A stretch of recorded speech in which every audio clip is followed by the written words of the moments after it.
Hey guys, it's Georgia. Welcome back to my YouTube channel, and if you're new here, welcome to my channel. So for today's video, I am going to be repainting a little shelf trinket tray that I found at Target a couple weeks ago. It's just plain wood with white wiring, pretty much. And I thought it was a cute shape and size, but I just did not like the plain wood and the stars on the front. So I just made it so it sort of fit the vibe in my room. I was going to use it to display all of my tarot decks, my crystals, all of my stuff like that. So it sort of made it fit that, like, the type of things that I associate with that. So yeah, that's what we're doing today, and remember, if you guys like it, to like and subscribe, and all my other socials are listed down below if you'd like to see me more than just the when I'm bi-weekly that I'm trying to get on here again.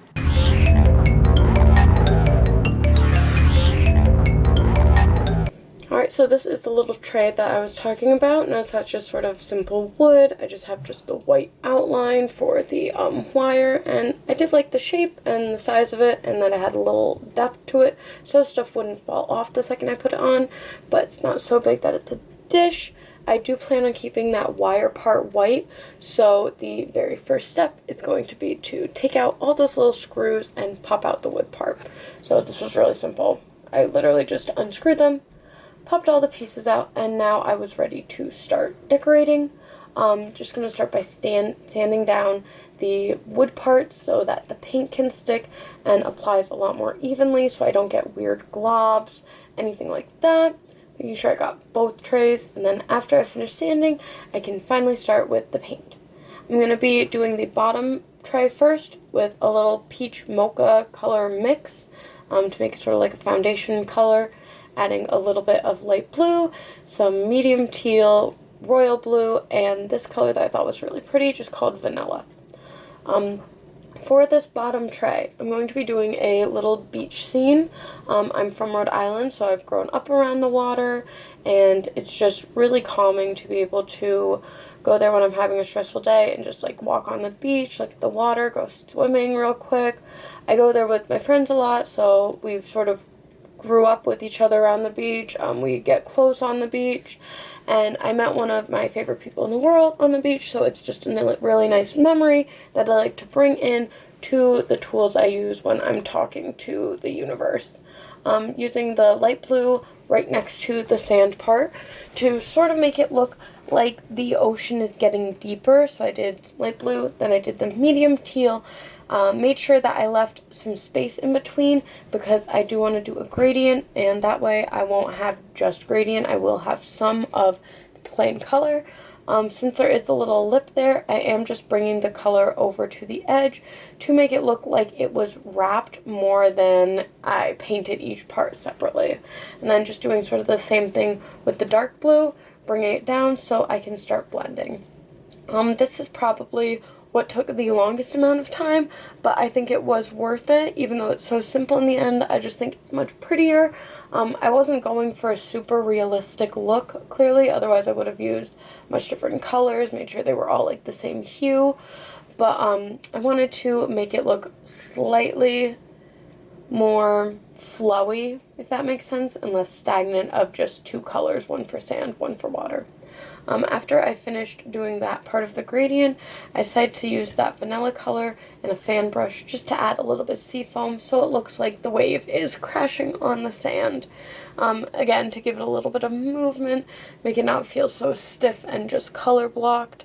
So after doing that for a little bit, I did realize that I was going to need a second layer because it looked like it needed a little bit of work done, be a little bit patched up.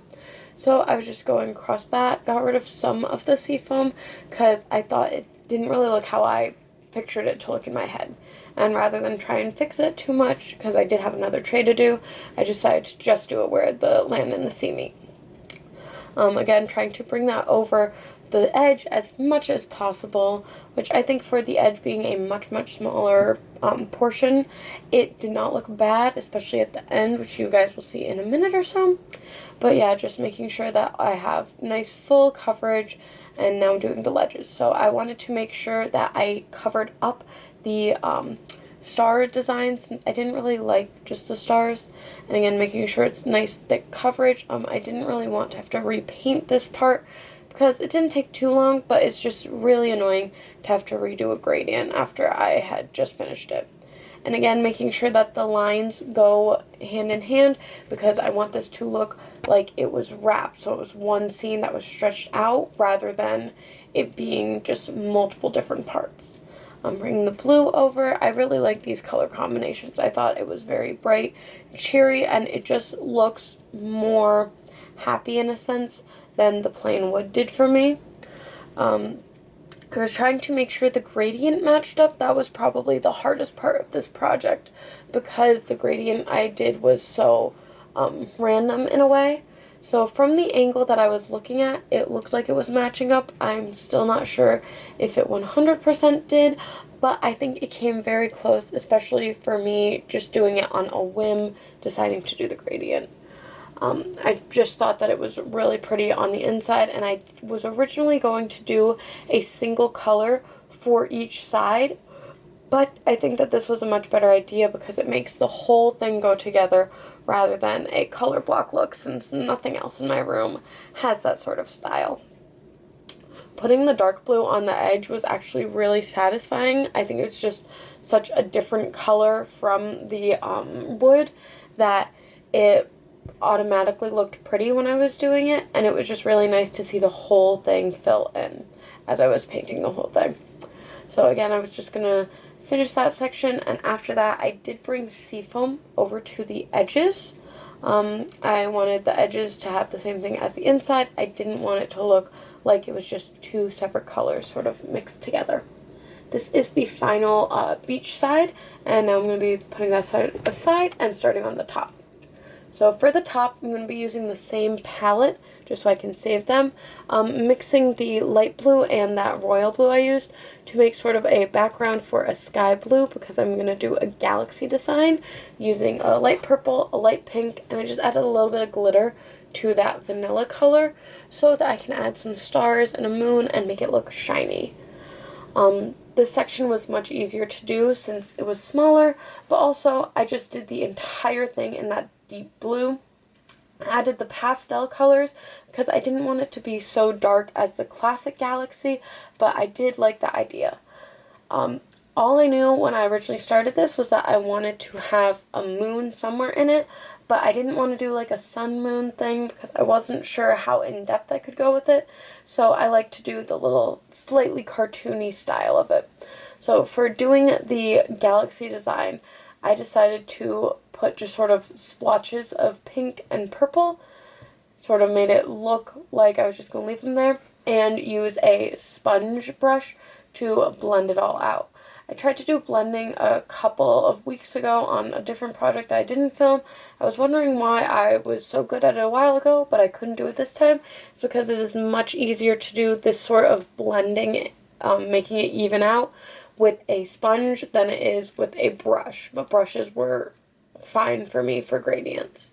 After I got those done, I realized I didn't see the color enough, so I decided to add clouds. I had watched a couple videos on how to make realistic looking clouds, especially when that was popular a couple years back, but I forgot how to do them, and this was on the base of the shelf, so it's going to be covered anyway. I just wanted something that looked nice that I knew was there, so after trying to do the realistic looking clouds, I decided to just do the shape with a deep version of the color. I put the pink where the pink galaxy part was, and I did the same thing with the purple, putting purple where the purple galaxy was. I think this looked really cute. I know it's not realistic at all, but the sky does turn pretty colors, and these colors remind me of these colors are very similar to the way the sky looked on the same day where I was walking along the beach, and it's just a nice memory. I wanted to add the moon sort of front and center, but I didn't want to do a giant one since I wasn't sure how to add little craters and depth without it looking weird. So I just did a nice little crescent moon sort of front and center. Again, I'm using the white that I mixed with glitter, so it was a little bit shimmery, had that little like celestial glow to it, so it wasn't just plain boring white. This took a while just because I wanted to make sure that it looked nice, but after that I got to have a little bit more freedom again because I decided it needed to have stars. I couldn't just have the moon. So for stars, I was very simple, just sort of added dots all around it with that shimmery white color. This was, oddly enough, really hard because I wanted it to look random but also put together. So I was trying to space them out, but then it would look like there was not enough in one section, there were too many in another. But that was really fun. And then this was very easy to bring over to the edges because it was just that color blue all over as a background. And then I just added pink, the pink and purple galaxy design everywhere.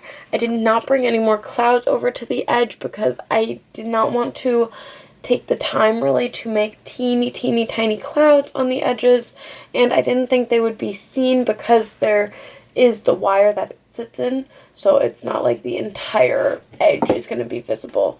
But just adding those with the makeup brush type thing again, making sure to blend them out. It did look a little bit like clouds, so I was okay with it, and it all went together. And then again, just adding some more stars all around the edges. After this, this tray was finished, and I do like this one a lot. I like how I incorporated the moon with it. I think it was a simple design, but it does reflect the picture I was going for in my head, and now it's time to finally put this back together. So after I finished both of those trays, it was time to coat them so that it wouldn't chip off or smudge. So I'm using a matte Mod Podge. It's just going to be a lot easier and won't stick to stuff as much as the glossy one. Since I was putting it on the entire thing, I did just sort of pour it in the trays and brush it around. They had been dry for a day or so before I did this, so I knew the colors weren't going to smudge. I did overdo it a little bit, but I think that's also pretty good because when it dried, it did dry nice and even, especially this one. I put way more than I needed to, but it did dry evenly, and I'm happy about it, and doesn't look like it's going to crack anytime soon. After I finished both of those, they have a nice little slightly shiny gloss that you can see. It's finally time to screw them back in and make the shelf whole.